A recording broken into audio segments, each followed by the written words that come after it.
I'm Ben Shapiro, and this is Right Hook. Ben, how did you get... We're going to play some of the audio clips here in a second. How did you get these people to admit this stuff? I asked them. It really was that simple. I told them my name. I told them my background.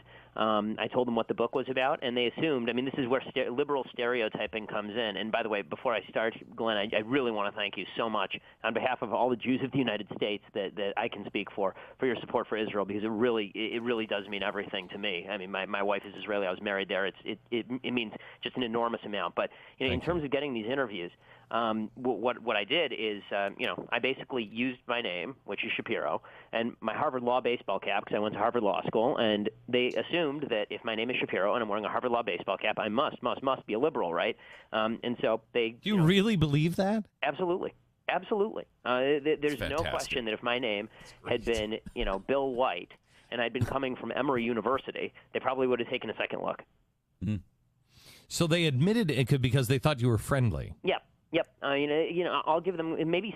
You know what? I don't want to get inside their heads. Maybe some of them Googled me. I highly doubt it, just based on the fact that the ones who did Google me emailed me back and then said we don't want to do the interview. So, so they assumed that I was a liberal, and then they just spoke out loud into the tape recorder with permission. What did you say? What did you say the premise of the book was? What I said is that this is a book about the history of the television industry, profiling the biggest names in it. Right, appeal to ego, which is always really successful in Hollywood, and I said it's also going to examine the symbiotic relationship between social change in the United States and social change on television. Oh, absolutely. You're right.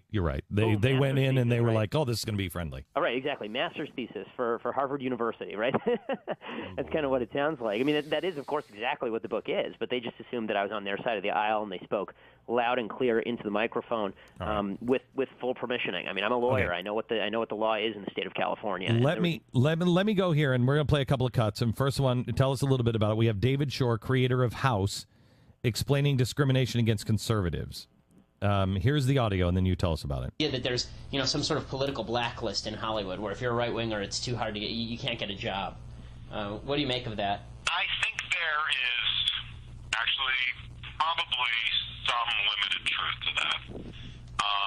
I think ultimately, again, and I don't want to be too cynical here, but if there's the fact is Mel Gibson's has to be considered to be on the right side of the political spectrum, and he has no trouble getting work. Right. I think if the audience wants to watch you, or the audience wants to watch your stuff, you will get work.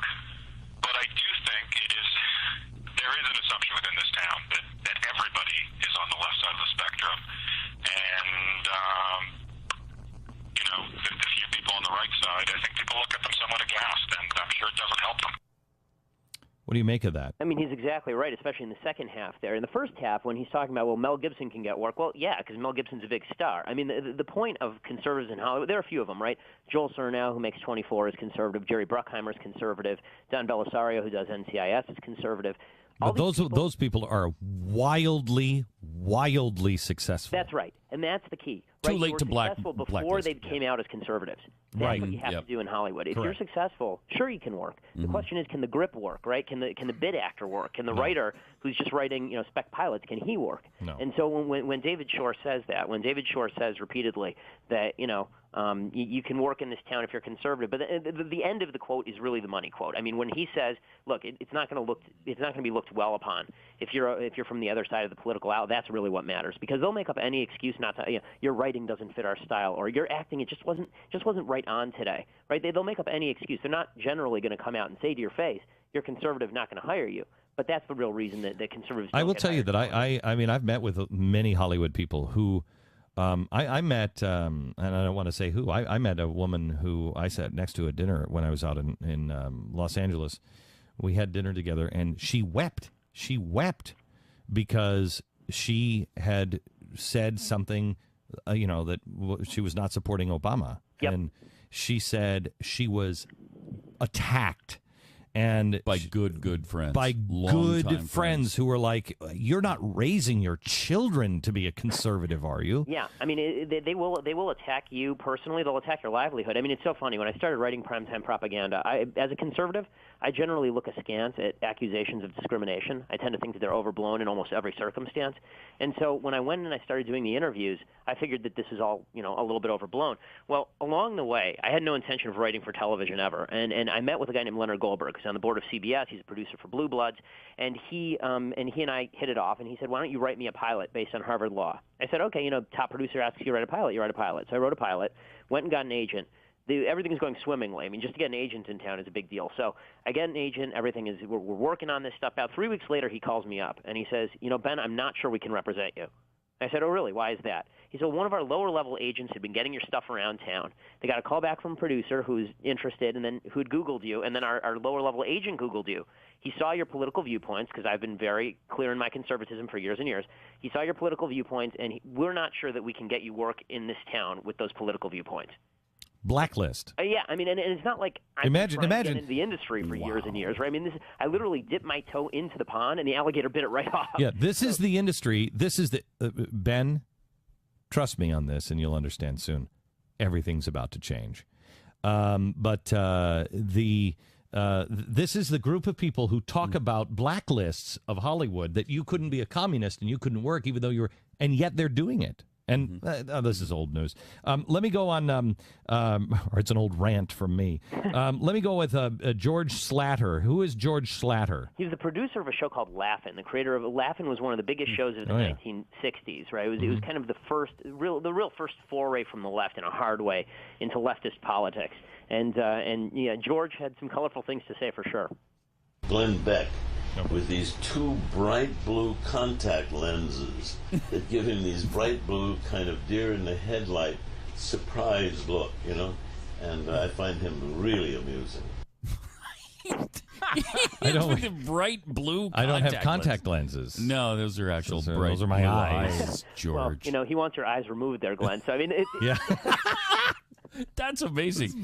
He's impressed with your eyes, though. Yeah, you could tell that. There was some sort of attraction there. Yeah, I know. Is he? He's hitting on you. Is he a good-looking man? Or... all right. Clip 3 here. Mark Cherry on. Do we have Mark Cherry?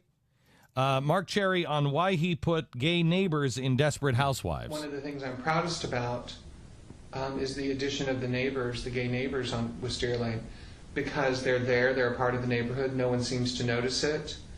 And I think that just having gay neighbors be a part of the street, and I don't really talk about their sexuality much. To me, that became its own political statement, which is, see, you can have gay neighbors and they can be perfectly fine and fit in with the rest of the folks, and it doesn't change anything. And you kind of hope that you're preparing the way, planting little seeds in the minds of people who sometime over the next few years are going to have gay neighbors buy a house on their street.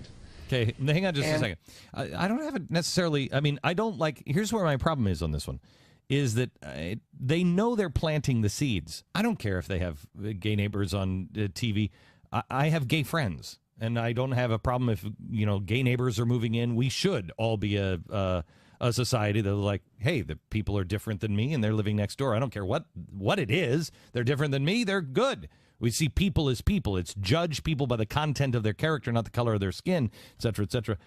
But is the problem here really that they are clear, they know the power, and they always deny it? That's exactly right. It's the strategic point here, Glenn. I mean, this is really the strategic point. They know the power of the medium that they're using, and they know that they can use it to convince people of things that, they may not otherwise have been convinced of. In this case, maybe something, as innocuous of, you have gay neighbors, and that's wonderful. But I can tell you that, over a period of time, this is, for example, how gay marriage has gained so much support in this country. How many gay marriages have you seen on network television?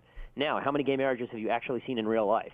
Right? I mean, the number you've seen on network television, probably, unless you live in San Francisco or L.A. or maybe New York, it far outweighs the number that you see in real life. But it's made a mainstream phenomenon by the power of television. And the people in the TV industry know this, and they said it to me on tape in primetime propaganda, and that's why it's a big deal, because they're on the record now as saying, yes, we message our programming. For years they've lied about this. For years they've said, no, we're just appealing to the market. We're just appealing to general Americans here. It's absolute nonsense. They're appealing to the people they want to appeal to. They've stacked the industry. I mean, it is absolutely incredible. They appeal to a certain demographic that they've specifically picked out. This 18 to 49 demographic is supposed to be the demographic that really matters. If you think about it for half a second, it makes no sense.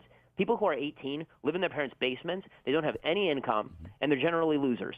Are these the people who you want as consumers? You want people who are 50 and above, right? They have savings, and they can actually afford to spend cash. But liberals in Hollywood have promoted the 18 to 49 demographic because they really want to appeal to those people, because they can then go around and say, well, at least 18 and 49-year-olds, those are the people who matter. Those are the ones who watch our show. Sure, nobody above 50 watches our show, but those people don't matter anyway. Only one problem. What's the number one earning network on television? CBS. Has anybody under the age of 50 ever seen a CBS show? No. I haven't. No. Ben, I think that the fact that this is happening probably isn't going to surprise a lot of us. It's the fact that they're admitting to it. And the most surprising thing that I've seen from your book so far, I think, to me, is that one of the Sesame Street founders, admitted he's using propaganda on our kids. Let's go back to that here in a second. Let me take a quick break, and then we're going to come back to Sesame Street with Ben Shapiro. The name of the book, and Ben, if I'm not mistaken, this is the first time this stuff has been admitted to in such mass quantities, right? Absolutely. The name of the book is Primetime Propaganda, the true Hollywood story of how the left took over your TV. This is an important story because you need to understand how propaganda is being used in our country, because everything from health care to the Constitution is up for grabs and is being used with propaganda.